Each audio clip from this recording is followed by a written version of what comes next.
Hello, everybody. It's me, the excellent reviewer. No doubt about it. I've been gone for a while, but I am back talking about this week. It's going to happen. It's going down the G1 special in San Francisco at the Cow Palace in San Francisco.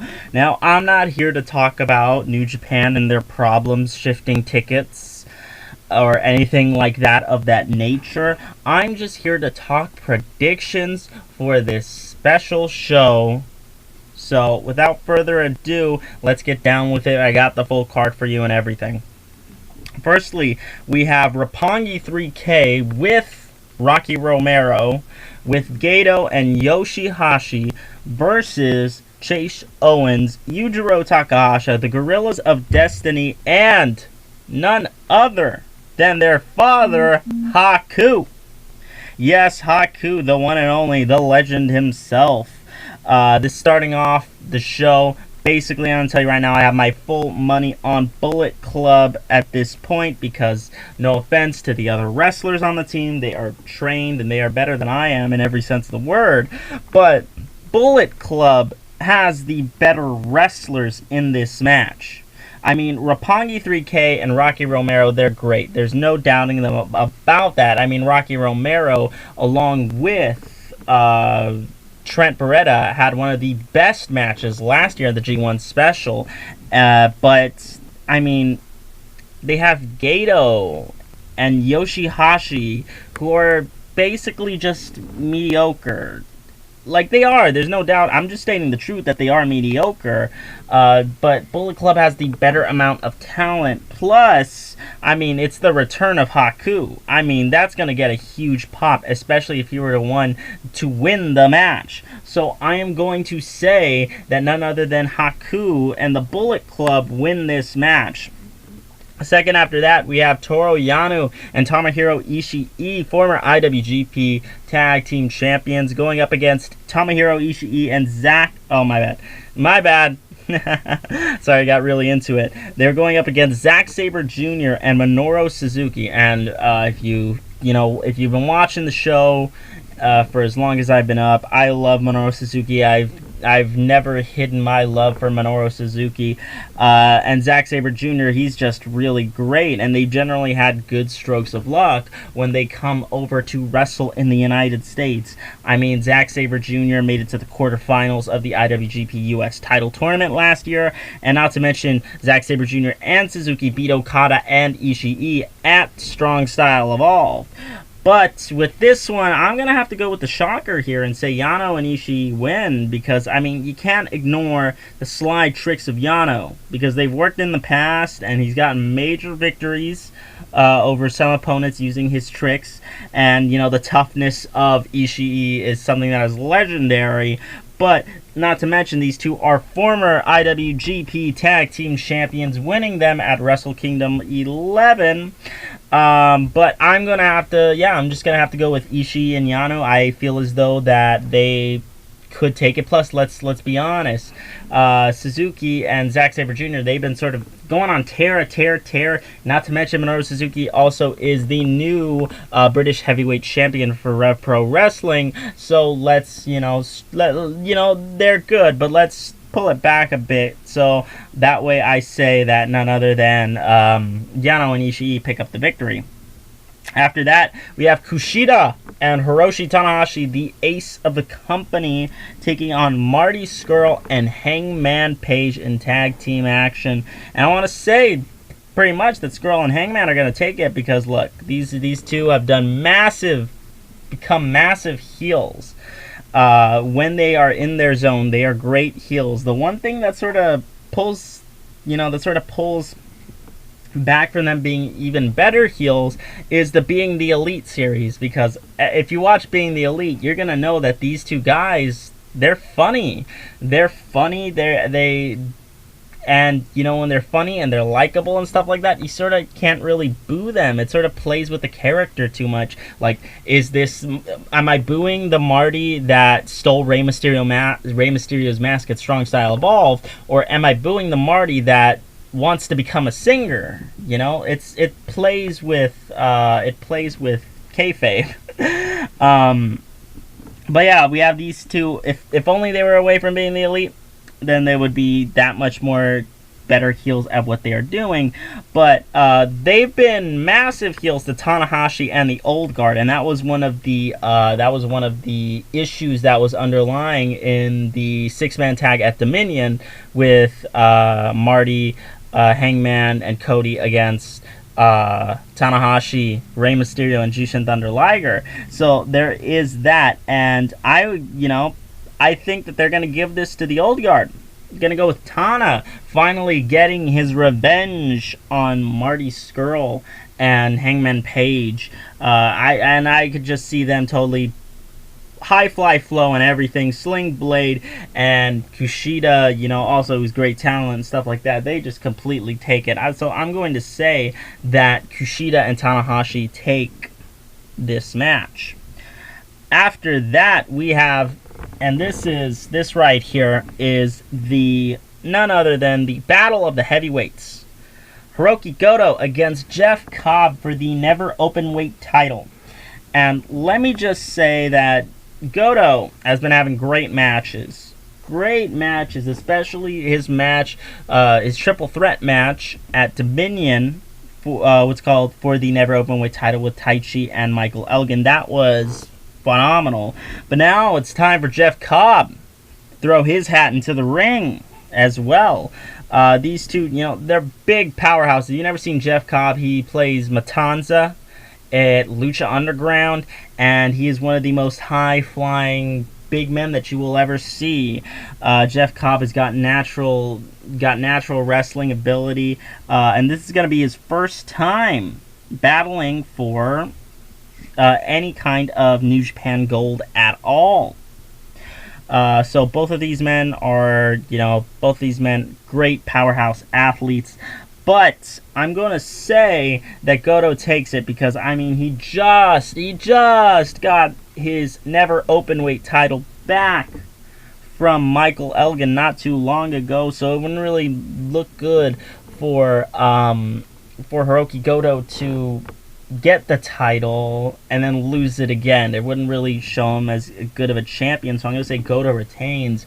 And also, here's a fun fact, if I'm not mistaken, but Hiroki Goto is the person to have held the Never Openweight Championship the most out of anyone who's ever competed for it. Goto has held onto that title and has had the most reigns with it. Just like Shinsuke Nakamura is the person who has the most number of accumulated IWGP Intercontinental reigns, along with longest IWGP Intercontinental Champion reign of all time accumulated. Just little fun facts there for you, if you didn't know. After that, we have the Young Bucks against Evil and Sanada for the IWGP Tag Team Champions. Oh my God, this is gonna be a hell of a match. Because if you recall, all four of these performers did phenomenally well. At Dominion, they had one of the best matches of the night, and I honestly believe that they can do it again.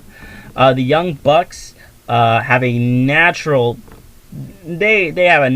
gift in the ring. They have great gifts in the ring for storytelling and stuff like that. Sanada and Evil are also great storytellers in the ring as well. As for my prediction, I'm gonna have to go with the Young Bucks because, again, they're going to be their first IWGP tag title defense against Evil and Sanada, so it wouldn't really look good. Again, how could they be really the Golden Elite if they do not have any gold? Honestly, I just, I don't think it would do anybody any good if they were just hot potatoing the belt back and forth. And I know New Japan isn't WWE, but they've had a past of doing that. So I'm gonna say the Young Bucks retain the IWGP Tag Team Champions. Next, we have Will Ospreay and Kazuchika Okada against Naito and Bushi Now look, I'm gonna be straight with you guys. Naito has not had that much of good luck recently. I mean, he lost at Wrestle Kingdom 12. He lost his IWGP Intercontinental title to Chris Jericho. And he lost at one of New Japan's newest shows, their CEO / NJPW show. So it seems as though, he loses more than he wins. And, that's heartbreaking for us Naito fans and us Los Ingobernables fans. But I think that's okay, because someone needs that win more. And that is Okada. Okada needs the win more. Okada hasn't had that great amount of luck in these US shows. I mean, he lost, first of all, he retained against Cody one night G1 special, lost a tag team match the next night, lost that Strong Style Evolve, and recently lost his IWGP heavyweight title to Kenny Omega. So he needs credible wins. He needs wins to show that just because he lost his title does not mean that he is less of a performer, that he is less of a professional wrestler. He needs credible wins. And he needs this win more than Naito does, because he needs to prove that he is still the Rainmaker. So I'm going with Ospreay and Okada in this match. After that, we have the match that is probably going to steal the match. No, my bad. Steal the match. Steal the show. It's probably going to single-handedly steal the show, if we're being completely honest. And that is Dragon Lee versus Hiromu Takahashi for the IWGP Junior Heavyweight Championship. And if you have if you started watching New Japan when I started watching New Japan and when I started getting into it, which is about 2016, around that time era, you will know that these two performers have an incredible rivalry with each other. They've had an incredible rivalry spanning all the way back to when they were in Mexico wrestling each other, and they've had nothing but phenomenal matches. Not just that, also in New Japan, their match at the New Beginning in Osaka is just absolutely breathtaking and such a good match, an underrated match too. But these two kind of always put on a show, and they always know how to light up the crowd. I remember I'd watch at Strong Style Evolved and at the G1 special, seeing Dragon Lee and Hiromu Takahashi go one-on-one with each other. It's just one of the most electrifying things that you will ever see, seeing them chop each other back and forth, and they are just absolutely crazy with what they do. They know how to work up the crowd. They know how to do it with their phenomenal wrestling skills. As for the winner, I am going to have to say that Hiromu Takahashi takes it, because he has just gone through a lot these past few months. He's won the Best of the Super Juniors tournament. He beat Will Ospreay at Dominion for the IWGP Junior Heavyweight title, and back and forth, he's totally earned it. This is going to be, I think, his second defense. But I don't think they're going to take it. I don't think they're going to take the title off of him, because it would be sort of a little bit of a waste to have him go through this journey, winning the Super Juniors, winning the title, and then just to have him lose right away. He'll lose the title, but not yet. Not yet at all. So I'm going to say Hiromu Takahashi takes it. That's going to be an incredible match, though, so stay tuned for that one. We then get to the semi-final of the show. Which is Juice Robinson taking on Jay White, aka Switchblade, for the IWGP US title. And look, Juice Robinson is at a hell of a transition from going to NXT, leaving NXT and coming to New Japan. He has improved rapidly. He is a better wrestler. He's a better character. Even though I don't agree with the whole flamboyant thing, I'm not a huge fan of that. But he has improved immensely, and he's gotten title shots for the IWGP US title against Kenny Omega, the Never Openweight title against Goto, and the IC title against Naito. And he's gotten these matches in the past, and I think he's a great guy, but I mean, I don't think he's going to become champion because I don't think he's ready to beat Jay White. I don't think he's ready to beat Jay White, who the company seems to be pushing, and you can tell that they pushed him hard because they had him beat Kenny freaking Omega at the height of his popularity. So I think Jay White is just a better talent overall. He's a better wrestler. He's a better character with his character of Switchblade. And I think he's a better wrestler. So I'm going to have to go with Jay White, who probably is one of New Japan's most underrated guys right now, if we're being completely honest. So I say Jay White retains the IWGP US title. But don't worry, Juice Robinson will get his title one day. And finally, we get to the main event of the show. The main event being Kenny Omega against Cody for the IWGP Heavyweight Championship. This is going to be one hell of a match. You couldn't ask for a better headlining match. Kenny versus Cody. If you watched, you could see that this was building for a while, that this was like for a long time that this was going to happen. And it was a nice natural setup. I thought they would probably build to it, maybe to a Wrestle Kingdom match, but instead they're going to go with the G1 special, which I don't have a problem with. It's going to be a hell of a match. The last match that they had with each other was at Super Card of Honor around WrestleMania week. And they are probably in all likeliness going to top that match because that was a really good match.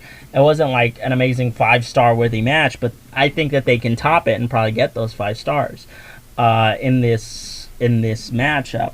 They, of course, the Young Bucks came in and accidentally kicked Kenny in the face, causing him that match. Last year, Kenny Omega headlined the G1 special at the end, becoming the first ever IWGP US champion. And it's no surprise that once again he is headlining another show once again. No surprise here, especially with the G1 special. Like I said earlier in this episode, in this prediction, Cody took the first match in this series because, let's face it, this is going to be a series of matches. This isn't just going to be, a one and done and a two and done. This is going to be a series of matches. Cody took the first one. And now it's time for Kenny to win this match. I honestly don't think that they are going to have Cody win, just because I know people are been like, oh, he's been flirting with the idea of going to WWE because he says he works better under rules. He's flirted that he wants to have a match with the New Day along with the Young Bucks, but I don't think they would do that. Why? Because the IWGP Heavyweight Championship is a very prestigious belt, and they wouldn't have Kenny hold it for 30 days. They wouldn't. The average person who holds the IWGP Heavyweight Championship holds it for at least 100+ days. The shortest current reign that I can think of at the top of my head, shortest current reign is Tetsuya Naito's with 89 days. So I don't think, and I'm not saying that Cody is not IWGP Heavyweight Championship material. I think he is, but I don't think he's nowhere near ready to hold that belt. He's nowhere near ready to hold that belt because Kenny Omega, it took Kenny Omega years and years to get that belt, and then finally when he won it, it seemed like it was right, like it was meant to be, like almost like it was destino. So I don't think that they're gonna they're going to put the championship on Cody. But then again, I could be wrong. I didn't think they were going to put the championship on Chris Jericho, and they put the IWGP Intercontinental Championship on him. So my official prediction is Kenny Omega retaining, but I could be wrong. That's what predictions are for. We're here to see who is going to win. Not who's going to win, but who's going to be writing these predictions. And ultimately, it's just a fun way to do a show and stuff like that. Give your toss into who you think is going to win. I love doing predictions. So that's been it for this video. Let me know what you guys think about the G1 special and who you think is going to win, not just this match, but all the other matches in the G1 special in San Francisco. Let me know in the comments section below, and if you're going, also let me know in the comments section below, because I always enjoy hearing people and their experiences. I went to Strong Style Evolved and the first ever G1 special in the USA. Didn't want to go to this one because San Francisco was too far away from me. I live in California, but it's too far to commute. It's too far. It's too far, I tell you. Let me know what you guys think about that in the comment section below. And if you want to see more content like this on a daily basis, make sure you hit that like, share, and subscribe button. I've been Samuel B, aka The Excellent Reviewer, and I'll see you guys as soon as I can. Goodbye and good night. Bang!